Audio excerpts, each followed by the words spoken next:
Vince, thank you for posting this on YouTube for me. To give you guys a little bit of background on who I am a doctorate of interstellar anthropology. I was a special consultant to the CIA and the NSA during the late 90s on a project they dubbed Red Rock. The U.S. government had somehow come into possession information that in Iraq, in the ruins of the ancient city of Ur, Sumerian city, the archaeologists working there, some French archaeologists, had found a device, and I was brought in as an expert on this culture, as an expert on these ancient artifacts, to basically tell them what I thought it was and what I thought it would do. A very strange device. It was really cool, though. It had crystals and, let's just say, a lot of moving parts for something that was at least 4,000 years old. And what I told them was that, according to legend, this was a device so powerful that only kings were allowed to know how to use it. And those kings passed down this knowledge. It was a very complex series of basically procedures that had to be met, and the machine would then create a very low frequency of sound. This was capable of moving large stones. This was capable of destroying your enemies. This was capable of creating rain. This was capable of creating earthquakes. This was basically the most powerful device ever to be on this planet. And the U.S. government was very concerned that Saddam Hussein was going to get his hands on this, figure out how to use it, and the rest would just be, utter hell. So I was brought in to figure out how we could get in there and find the device. If they could come up with some pretext to get us into Iraq, was what they said, would you know where to look for it and how to remove it? I explained to them what they would need from just a pure physics standpoint to remove the device and transport it. After about 5 minutes of them discussing it, they said that could be arranged and they'd get back to me. And indeed, over the next few years, I was called in on multiple occasions to consult with them for them to get my insights on some of these legends. Now, it's important to note that these people were not typical government employees. They were very well dressed, very well manicured, very well mannered people. It was pretty obvious to me from early on that I was dealing with folks from the global power structure, old money, if you will. Now, the legend goes that long ago, existed on the Earth, some proto-species of human beings. The Anunnaki came to Earth. They genetically modified them to be smarter and more capable of being their slaves, there to mine gold for them. And the Anunnaki would check in from time to time, and whoever had the most gold would get these great, what they would consider presents from the gods. That could range with it from anything from the destruction of one's enemies to maybe a good harvest that year, because the rains would come. And indeed, this device that they found in Ur was believed to have been one of those presents. It was something that was very powerful, and that when used correctly could be aimed in the right direction to control the weather. It could cause an earthquake. Your enemy's city could literally just swallow it up into the sea.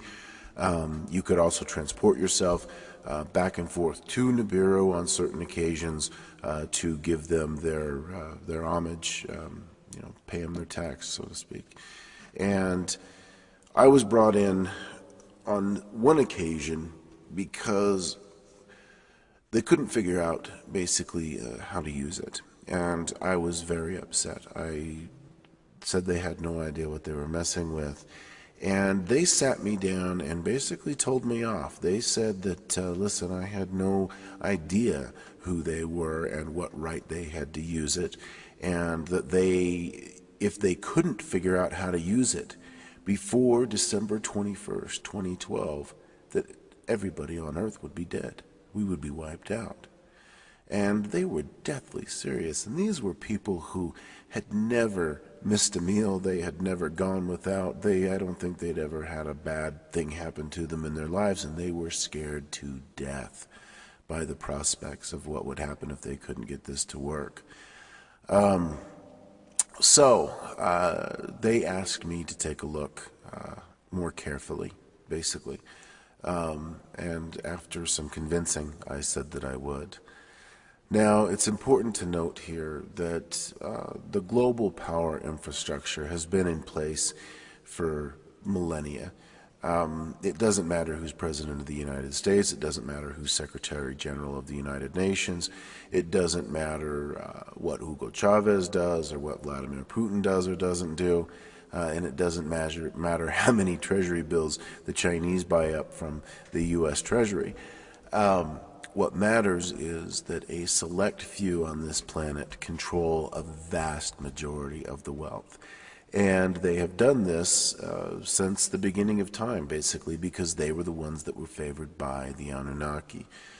They're the ancient kings of the Sumerian civilization.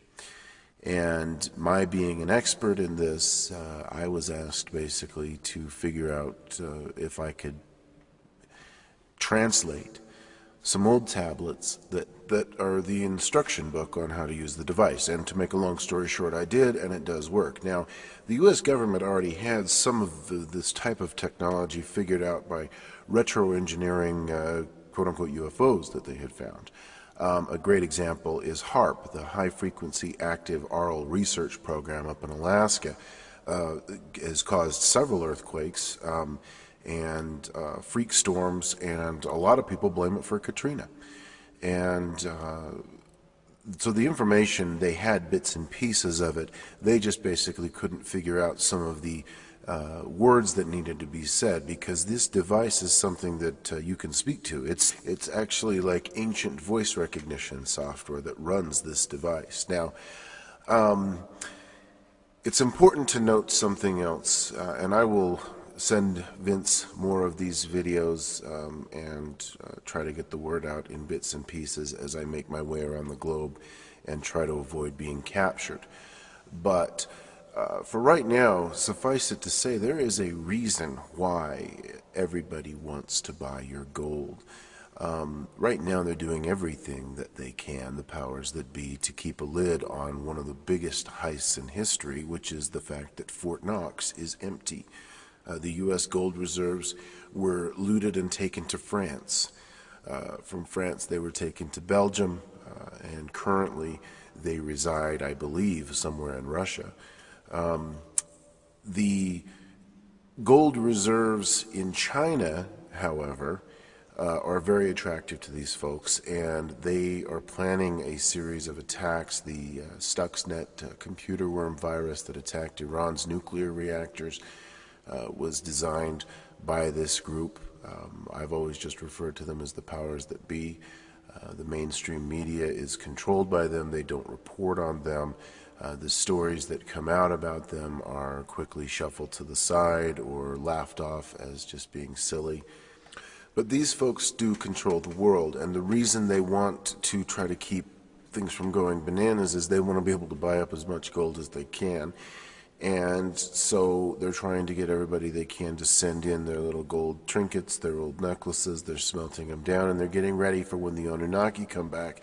And now that they've got the device working, they feel like they can complete this plan. Because I know what they were trying to do, they want me dead, and they'll stop at nothing to see that that happens. They blew up an entire wing of my university, destroying my lab, destroying my records, destroying my work, just to try to kill me. And unfortunately for them, there is a piece of information that I did not tell them about the device. A trump card, if you will, that I decided to keep in my back pocket just in case they tried to somehow double-cross me. And I'm going to end this for right now. I will tell you all about it in part 2. I won't tell you where I'm going, but I'll talk to you next time. Over and out.